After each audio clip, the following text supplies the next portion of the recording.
मिट्टी से जुड़ी मेहनत, खेतों में बीतता जीवन। किसान हर दिन सोचता है घर चलता रहे, आज भी और कल भी। मौसम बदलते हैं, फसलें बदलती हैं, खेती के साथ साथ घर की जिम्मेदारियां भी चलती रहती हैं। भविष्य की इन्हीं जिम्मेदारियों को पूरा करती है एनपीएस, जो किसानों के कल को नया भरोसा और पेंशन की पक्की गारंटी देती है। एनपीएस भारत सरकार के अंतर्गत पीएफआरडीए के द्वारा एक विनियमित योजना है जो किसानों के लिए बुढ़ापे में पेंशन सुनिश्चित करती है।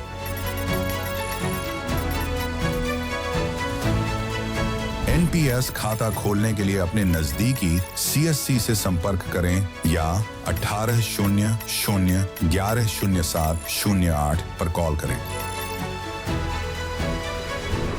पेंशन की पक्की गारंटी के लिए एनपीएस जरूरी है।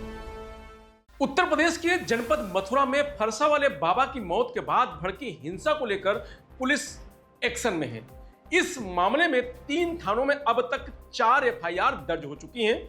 21 मार्च को हुई हिंसा में अब तक 19 लोगों को गिरफ्तार कर पुलिस जेल भेज चुकी है। इन पर अफवाह फैलाकर हिंसा करने का आरोप है। गिरफ्तार किए गए लोगों में गाजियाबाद के हिंदू रक्षा दल के दक्ष चौधरी और उनके सहयोगी भी शामिल हैं। अब सबसे बड़ा सवाल यह है कि जो आरोपी बनाए गए हैं उन पर क्या कार्रवाई हो सकती है, कहां-कहां एफआईआर दर्ज हुई है, एफआईआर में क्या है, मथुरा में अब माहौल कैसा है। इस वीडियो में इसी पर विस्तार से चर्चा होगी। नमस्कार, मैं रजनीश यादव, आप देख रहे हैं लोकमत हिंदी। 21 मार्च को फरसा वाले बाबा की मौत के बाद हुई हिंसा में अब तक 4 एफआईआर और 19 लोगों को गिरफ्तार कर जेल भेजा जा चुका है। पहली एफआईआर थाना छाता में कोतवाली प्रभारी कमलेश सिंह ने दर्ज करवाई है। उन्होंने 22 लोगों को नामजद करते हुए 300 अज्ञात के खिलाफ मुकदमा दर्ज कराया है। पुलिस की एफआईआर में गौरव उर्फ भूरा, नरेश, हिमांशु, पवन, कपिल, शर्मा, धर्मेंद्र, विष्णु, अनुज, सनी, केशव, पवन, अरुण, अमन, सुभाष, सीताराम, भोला पंडित, योगेश, मुकेश, गोस्वामी, महेश चौधरी, वीरेंद्र, हरिओम, लाहौर के अलावा निहाल सिंह के नाम शामिल हैं।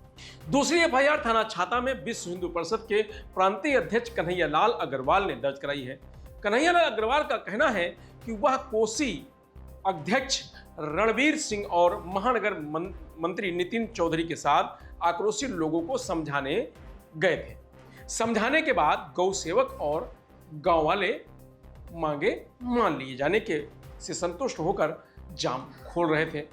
इसी दौरान कुछ विधर्मी और गौ तस्करों के समर्थकों ने पुलिस और गौ रक्षकों पर पथराव कर दिया। इससे माहौल खराब हुआ। तीसरी एफआईआर फरसा वाले बाबा के शिष्य हरिओम ने कोसी थाने में दर्ज कराई है। हरिओम ने उस दिन की पूरी घटना का जिक्र किया है। हरिओम का कहना है कि गौ तस्करी की सूचना पर बाबा अपने सहयोगियों के साथ पशुपति फैक्ट्री के आगे नबीपुर गांव के पास NH-19 पर कंटेनर चेक कर रहे थे। इसमें गौवंश होने की सूचना थी। हरिओम ने बताया कि मैं और बाबा पीछे जाकर देख रहे थे। इसी दौरान पीछे से आ रहे ट्रक ने चालक खुर्शीद ने तेजी से कंटेनर में टक्कर मार दी। बाबा को टक्कर लगी जिससे उनकी मौत हो गई। ये राजस्थान नंबर का ट्रक है जिसे अलवर का रहने वाला खुर्शीद चला रहा था। हादसे के बाद इलाज के दौरान खुर्शीद की भी मौत हो गई। चौथी एफआईआर थाना बरसाना में एसआई मदन सिंह ने दर्ज करवाई है। ये आरोप है कि हिंदू रक्षा दल के कार्यकर्ता दक्ष चौधरी, अक्कू पंडित, सचिन, रितेश पाल और डॉक्टर प्रकाश सिंह ने बाबा के अंतिम संस्कार के बाद गौशाला से छाता की तरफ जाम लगा दिया था।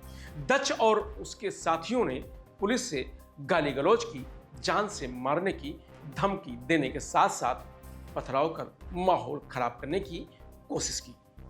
21 मार्च को करीब 3:30 बजे तक नेशनल हाईवे पर अराजकता और उपद्रव का माहौल रहा था। इस दौरान पथराव और फायरिंग भी हुई थी।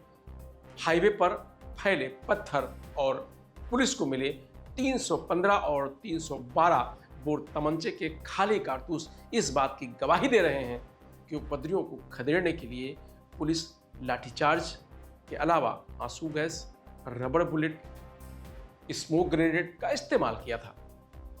दरअसल 21 मार्च को मथुरा में फरसा वाले बाबा की ट्रक से कुचलकर मौत हो गई थी।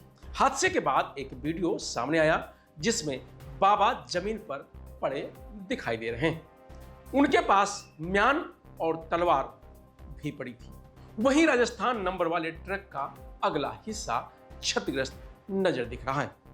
इस हादसे में ट्रक चालक खुर्शीद, जो राजस्थान का रहने वाला था, वो भी गंभीर रूप से घायल हुआ था। आगरा में इलाज के दौरान उसकी मौत हो गई थी। बाबा की मौत की खबर फैलते ही इलाके में तनाव बढ़ गया था। हजारों लोग मथुरा के छाता कस्बे में हाईवे पर पहुंच गए थे। गुस्साए लोगों ने बाबा का शव सड़क पर रखकर दिल्ली कोलकाता हाईवे जाम कर दिया था। वे लोग आरोपियों का एनकाउंटर करने की मांग करने लगे थे। मौके पर पहुंची पुलिस जब जाम खुलवाने की कोशिश करने लगी तो भीड़ ने विरोध कर दिया था। भीड़ के पथराव में कई पुलिसकर्मी घायल हुए थे। साथ ही भीड़ ने सरकारी गाड़ियों में जमकर तोड़फोड़ कर उनके शीशे तोड़ दिए थे। हालत बिगड़ते देख पुलिस ने लाठीचार्ज किया, आंसू गैस के गोले छोड़े। इसके बाद लोग बाबा का शव लेकर उनके गांव आजनौक स्थित गौशाला पहुंच गए।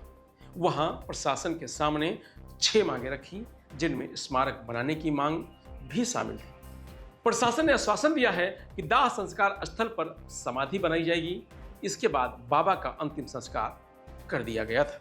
बवाल के दौरान हुए पथराव से उपद्रवियों ने एसपी देहात, अपर जिलाधिकारी प्रशासन, एसडीएम, पुलिस की टाटा सूमो, सीओ छाता, थाना गोविंदनगर से ही चौकी की गाड़ी के अलावा अन्य कई गाड़ियों को भी तोड़ दिया गया था।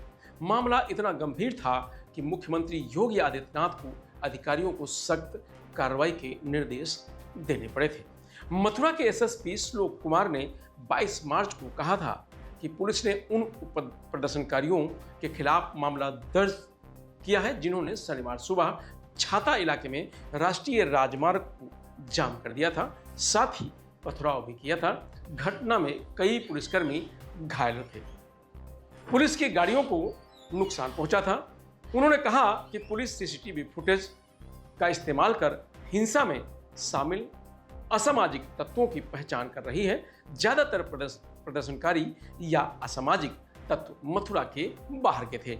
वहीं मथुरा के जिलाधिकारी सीपी सिंह ने कहा कि बरसाना इलाके में बाबा की गौशाला की देखरेख और संचालन अब जिला प्रशासन करेगा। एसपी ग्रामीण सुरेश चंद्र रावत का कहना है कि हालात पूरी तरह से सामान्य हैं। फिलहाल इस खबर में इतना ही। आप देखते रहिए लोकमत हिंद।